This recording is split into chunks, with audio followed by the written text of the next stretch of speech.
Hey everyone, Nico here with Behavior Analyst Supervisor. Hope y'all are doing well. I'm just making sure I get everyone's names into the wheel of names, but either way, we're gonna go ahead and get started. So, like I said, I'm Miko. Welcome to a free Wednesday Zoom. We do these calls each week. We kind of pick a different topic so that we can cover it. We'll go through the basic details of that topic, and then we'll go into a couple of mock exam questions. There's also time for y'all to ask questions, so we hope you take advantage of it. We really do want this to serve as a resource to help each of you as you are approaching your test, studying, or whatever the case is. If you have questions throughout the process, feel free to throw your question in the chat. You can also unmute yourself and simply, talk. That's totally fine too. Well, I'm going to turn my video off. I'll turn it back on towards the tail end, but it messes up the recording on YouTube. So that's me, and let's do it. Today, we are talking about G20, use self-management strategies. So G20 is one of those kind of tricky areas of the task list. The reason it's a little bit of a tricky area is because there's some very nuanced details as far as it goes. And so this is one of those sections that I do recommend you read the chapter. This has a whole chapter in the Cooper book. So if you think about it, there's only 30 chapters in the Cooper book, or 31 if you include the out-of-date ethics chapter, which I don't count. So there's 30 chapters in the Cooper book, and they dedicated an entire chapter to one concept, telling you that that concept is pretty important. So that's something that you want to certainly consider when you approach it. I'm going to cover the basic details. So this is going to serve as an overview. You should definitely consider reading this chapter if you struggle with self-management. Now on your test, self-management is going to fall within section G. G is the biggest section on the task list. There's 35 questions from it. You will likely get a few. I don't know how many, obviously we can't discuss the test. I don't know about the test, but you're going to get some self-management questions because first off, it's a whole chapter. Second off, it's in the biggest section of the task list. So just make sure that you're slightly familiar with it. So what is self-management? Self-management defined is behavior a person emits to influence another behavior. So that's like a weird kind of definition for it. But we can also say it is the personal application of behavior change tactics and procedures to produce a desired improvement in behavior. And this is a super important key. Let me read that one more time. The personal application of behavior change tactics that produce a desired improvement in behavior. It's a broad definition, and then the next sentence in the Cooper book goes on to say it's an intentionally broad definition. But one thing that I want to bring attention to, it says to improve the desired behavior. One important thing, and if you don't remember anything else that I say today, I hope you remember that the usage of self-management must be used in order to increase or decrease a behavior, but it's not used to teach a behavior. Now, I don't want to get you confused, because say you don't know how to balance your checkbook, but you know how to do math, you know how to write, you know how to obtain a checkbook. So you have all the prerequisite skills. That's not really teaching you how to, balance your checkbook. It's allowing you to use those prerequisites in order to balance your checkbook. So again, you have to have the prerequisites is what I'm saying. So this is not, if you don't have the skill nor the prerequisites, we cannot use self-management. So it's not a teaching procedure necessarily. And self-management itself is not a singular procedure. It is the implementation of behavior change tactics on yourself. So we might be using prompting, environmental changes, or things of that nature on ourselves. So when we, again, look at the task list, it's a web. Self-management ties in with prompting. It ties in with positive and negative reinforcement. It ties in with token economies. There are lots of other procedures that can be included within self-management. Self-management is simply the usage of them to improve your own behavior. So that's important. I have an example here. You would like to participate in a weightlifting competition. Your self-management plan includes signing up for a powerlifting gym. So that's one behavior. That's an antecedent intervention to increase lifting, right? So this is a behavior. You hire a coach. Again, you're seeking out someone to be an accountability partner, and you post weekly on social media about your progress. Again, you're soliciting your own reinforcement by posting weekly on social media. You've enlisted a coach, which is someone to be an accountability partner. The coach cannot be in control of the reinforcement, but they can certainly be your accountability partner. So that's an applied example of what it would look like.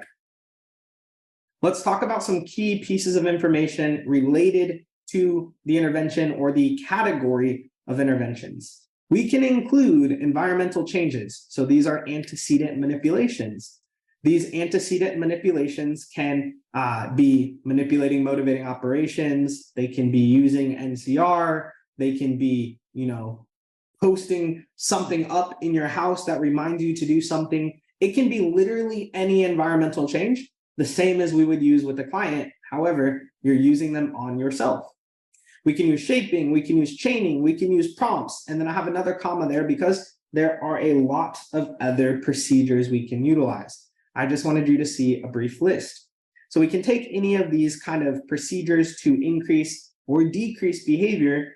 And when we implement them ourselves, they are considered self-management. So that's important. A few other important notes. I said the skill or skills should be in your skill set already. And realistically, I'm just talking about the prerequisite skills. So we're not teaching you a behavior from the ground up. Instead, we might be shaping a current behavior into your terminal behavior, or decreasing, right? If I want to limit the amount of time I'm on social media, I can also use it to decrease that. Just like anything else, though, we do want to focus on the positive. So, a better idea, instead of decreasing my social media usage, I might want to increase my productive work. It's just a more positive way to look at it. And then you must be responsible for the delivery of reinforcement. Self-management means the self is managing the behavior. That does not mean others cannot be involved. It simply means you must be the one responsible for the delivery of reinforcement and or punishment, should you choose to use punishment. But you as the individual must be the bearer of all of those reinforcers and or punishers. Critical. It's important. All right. Any questions about self-management? Again, we'll get into a couple more parts of it, such as like self-monitoring and things of that nature in the scenario questions. But I just wanted you to see kind of the brief overview. So I think someone has their hand up. I don't know who it is, but feel free to unmute yourself. Oh, Resmi. Yes. Hi, Miko. Yes. So I was gonna ask, so the environmental changes and stuff, somebody else can do the changes, or does it have to be you? Well, you should be the one changing your environment. You can certainly enlist the support of others, or say, one of the environment, say you don't want to gossip so much, right? Say gossiping is a behavior you engage in. You can ask someone to leave your life, right? You're controlling that. So you're kind of controlling it, but you certainly can enlist others to support you. You, though, must be responsible for reinforcement. And you're going to be responsible eventually for monitoring the entire behavior yourself. Okay, but you said someone else can help you deliver the reinforcement? No, someone else cannot deliver the reinforcement. You can enlist someone else to partner with you. Think of them as like an accountability partner. You're checking in with them. You're telling them that you've completed it. It's literally an accountability partner. Mm-hmm. Yeah. Okay. Thank you. Yep, you're welcome. All right, let's look at the first question. Which of the following is the best? That means multiple might be self-management, but one is better. The best example of self-management. A, learning to read your first book. B, giving your neighbor access to your bank account and having them provide you with $100 each time you finish a work project. C, calling your partner each morning to share that you are one step closer to your goal of reading 100 books. Or D, removing all junk food from your house and giving your partner the key to your favorite snack drawer to allow you one cheat meal after a week of clean eating. please go ahead and throw your answer in the chat.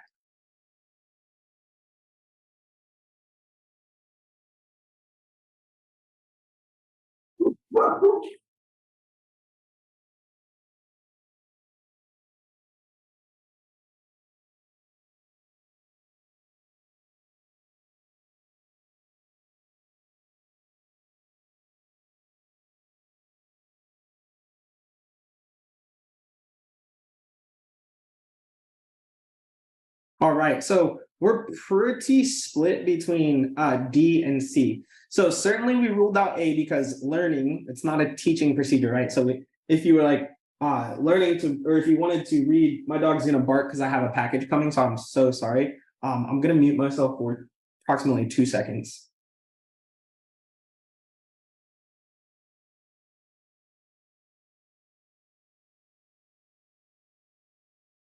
All right. So again, if you were like wanting to read like Homer's The Odyssey or the Iliad or whatever, certainly you know how to read. So we're just shaping your behavior to read the whole book. But this is learning to read your first book. Doesn't work. Giving your neighbor access to your bank account for them to provide you. So your neighbor is providing you reinforcement. Doesn't work. You are not in charge of the procedure. And then I'm going to go to D because C is the answer. So you are giving your partner the key, and they are allowing you one cheat meal. So you give your partner your key to the snack drawer to allow you one cheat meal. So they are controlling the reinforcer here. They have the key. So it can't be that. That makes the answer C. Since you're calling your partner each morning, that's your accountability. You share that you are one step closer to your goal of reading 100 books. So your goal is reading 100 books. You're obviously taking some sort of step to get there. So you've changed your behavior, you've modified it. You're soliciting reinforcement from your partner. They're also your accountability partner. That makes C the best option. And really the only option, since B and D, someone else is controlling the reinforcer, and A is teaching. We don't teach with self-management necessarily. So super important. All right. You have successfully mastered self-monitoring skills, a form of self-management. So self-monitoring, you're really just tracking your own behavior. So the next sentence says, when tracking your food consumption. So think of it like a food diary or something. That would be an example of self-monitoring.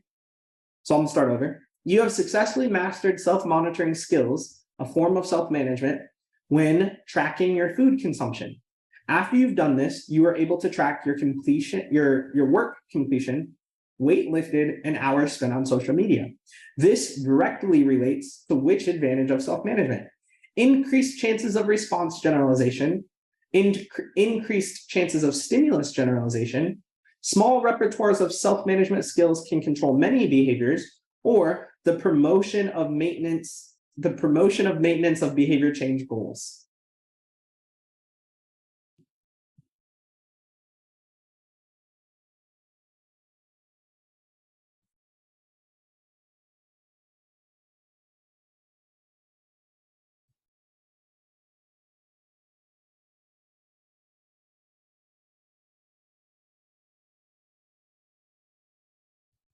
All right, so we have answers all over the board. So first, let me say, if you're struggling with this one, I would certainly recommend you jump into the Cooper book. The advantages of self-management are important. You're likely going to need to know each of them. You can find those on page 687 in the Cooper book. So once again, super important that you know these things because questions like this will come up. So we're thinking about what are the advantages? Well, increased chances of response generalization is not an advantage of self-management. Now, it might happen because you might use a different procedure, but that's not one of the listed advantages. Neither is increased chances of stimulus generalization. So those two are not direct benefits that are listed. C is, so the answer to this is C, and I'm just going to go over a couple of them. But here, what we see is we see you generalizing the self-monitoring skill. But in reality, we see you using self-management skills to control other behaviors. So you've mastered self-monitoring or food tracking. Now you can monitor work completion and weight lifted and hours spent. So you're able to utilize this across different skills. And then the promotion of maintenance of behavior change goals is also one of the advantages. So if you pick that, you're not all the way wrong. That just doesn't relate to the scenario. It doesn't talk about being able to track your food in 10 years or for the rest of your life or something like that. So if you pick D, you have to find maintenance in the scenario. Remember, whatever answer you select, it should answer the question, right? Or it should relate to the scenario. A couple of other ones, I'll just read them off for you. So self-management can influence behaviors not accessible to external behavior change agents, which means, internal behaviors or private events can be controlled by it. External change agents often miss important instances of behavior. So if I'm worrying about my own behavior, I'm going to be worrying about all of it. We talked about maintenance. We talked about self-management skills or influencing other behaviors. Some people perform better under self-management tasks and performance criteria, so it can be better than someone else implementing it. So there's just a couple. There's actually a ton more. So I would recommend you check through those and send us an email or a DM on Insta if you have any questions relating to it. All right, last one, y'all. After a hard week of work, I enjoy a glass of E.H. Taylor Small Batch. It's a type of bourbon on the back porch with some music playing. I recently set a goal to save $50,000. This includes completing side hustles that earn roughly $500 per week. I've set my Friday night activity up as reinforcement for this goal. Recently, I've noticed myself enjoying Blanton's bourbon on Friday nights, even when I haven't accomplished my goal. This is likely attributed to which of the following in relation to self-management: behavior traps, bootleg reinforcement, not allowing a separate reinforcement agent, or setting the criteria too high.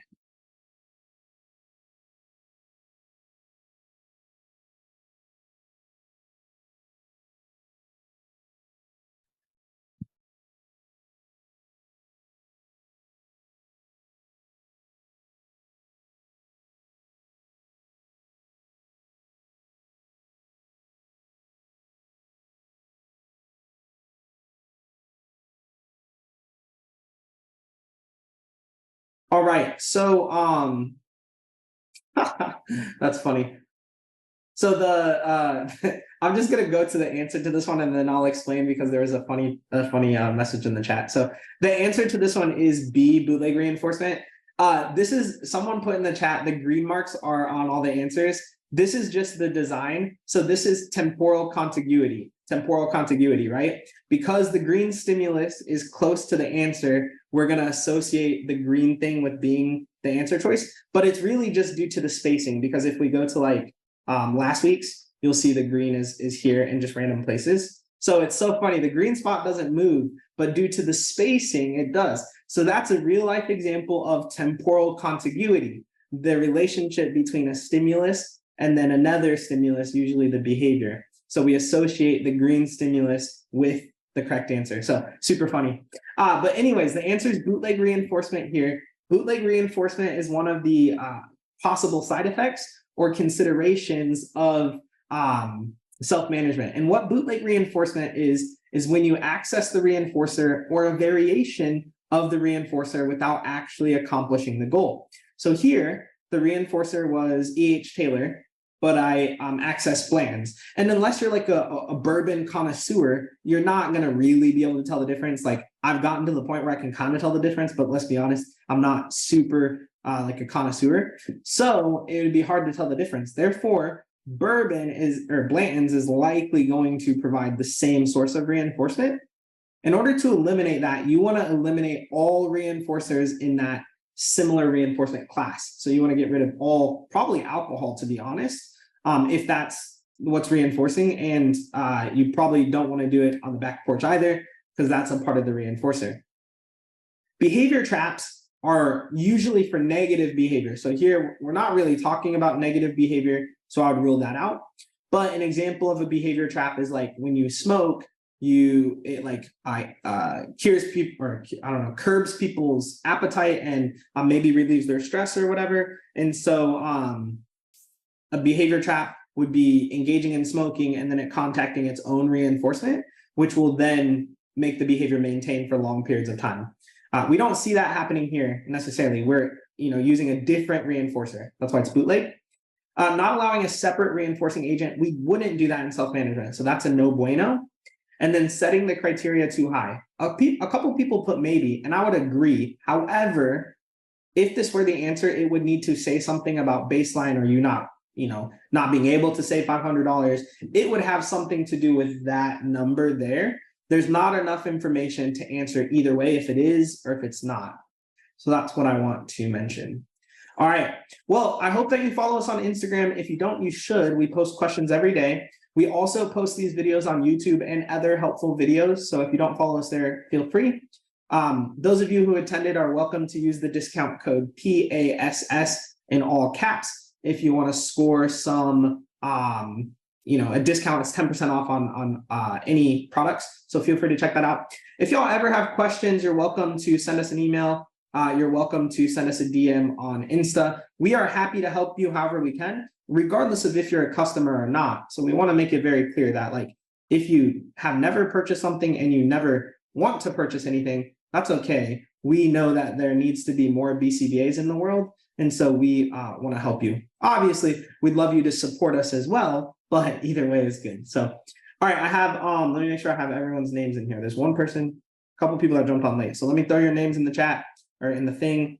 If you have questions, in 2 seconds, you can ask, but let me spin the wheel. All right, here it goes. Ding, ding, ding. There's lots of people here today, so your odds are a little bit slightly worse. Okay. Mark, is it you on the iPhone?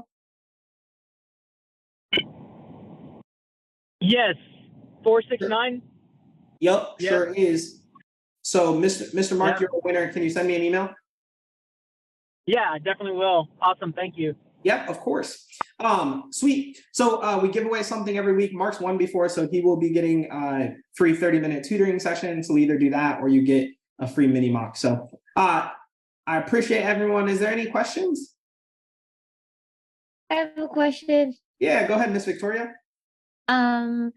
For the highest level of baseline logic, is it verification or is it replication? So if we go into the Cooper book, it says the highest level of our science is control. So that No. yeah, I know you're talking about baseline logic, but control is verification.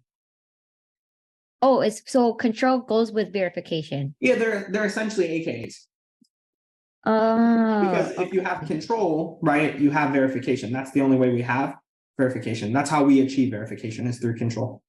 because it's going back to baseline. Yeah, exactly. Then what's like with replication with functional control? Because I thought there was a functional control with replication. Well, replication can increase your internal validity, or if you replicate it outside of your experiment, it can increase your external validity. But before you replicate anything, you need control or verification, which is control. And it's in like the first couple pages, I think maybe even like page 3 or something, but it talks about how control is the highest level of the science. I'm trying to Oh, find with the level scientist or the 3 level of science. Yeah, exactly. So the ability to predict within a certain degree of confidence is valuable and useful result of science. Prediction enables preparation. So then it talks a little bit more about that, but you'll see in there that it'll talk about how a functional relation and verification and control are the highest level of the science. Okay, because I And that's searched on- on Google for sorry. It's on page 4. Okay, because I searched up on verification and then I didn't say highest level is verification. Is Yeah, that- I would always go back to the Cooper book though. Oh no! I did go to Cooper, but I searched Okay. under verification and I didn't see it that it was Yeah, so verification. just go to the control part. Oh, okay. Sweet. Thank you. You're so welcome. Okay, Resmi. Yes, Miko. So my question is, can you, with the reversal design, can you use it for self-injurious behaviors? It's for what? Can you use reversal designs for self-injurious behaviors? It depends. Yes, the short answer is yes. It depends on the level or the magnitude of the behavior. If it's extremely intense, I probably wouldn't, but you can do a variation. So you can do a BAB design. So it just kind of depends. There needs to be a little bit more information in the scenario, but it does talk about a BAB design, and it says that SIB is one of the behaviors you can use a BAB design on. Okay. Yeah, I read that in the Cooper. Yep. So like if it's not very severe, then it's okay to use a reversal. Yeah, for sure. Okay. And and if the behavior is severe, you don't wait for it to be stable. You just go and intervene. So if there is not stable data during baseline and it's a severe behavior, first off, if you knew it was a severe behavior, you probably shouldn't have used reversal anyways. You should have used alternating treatments because that doesn't require a baseline. But if you did use that because you didn't know the severity, and then it turns out to be a severe behavior and it's variable data, then go ahead and intervene if it's impeding the client's life, if caregivers want you to intervene, if it's dangerous. Or obviously if there's an increasing trend. Okay. All right. Thank you so much. Yeah, you're so welcome. Mark, go ahead. Okay. Real quick, higher order conditioning. Does the secondary stimulus never contact the unconditioned stimulus in the first place? Yeah, so the Does reason that make it's sense? What I'm asking? yep, exactly. The reason it's called higher order or second level is because you're using a conditioned stimulus to then transfer that, that ability or the power of the unconditioned stimulus from the conditioned stimulus. So yes, the answer to your question would be the neutral stimulus does not contact the unconditioned stimulus. Okay. Instead, it would be contacting the already conditioned stimulus. Okay, all right, awesome. And I have one more question Yeah, go about ahead. today's lecture, if that's cool.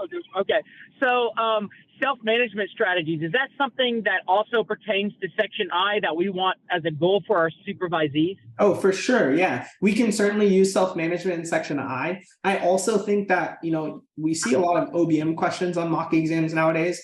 And I think self-management relates to Section H because selecting and implementing interventions, if we're using, OBM, meaning organizational behavior management, we want the organization and the employees to implement the behavior change procedures themselves. So self-management is a really awesome goal for our supervisees, for organizations, for just about everyone, honestly. Okay, awesome. Thank you so much, Miko. Cool. Yep, you're so welcome. All right, y'all. Well, I appreciate everyone. I hope this is helpful as always. I don't know what we're going over next week. I haven't made the list. So if you want to see certain things, DM us on Insta and I will make the list based on your DMs on Instagram. So I appreciate y'all and I will talk with you soon. Bye, everyone.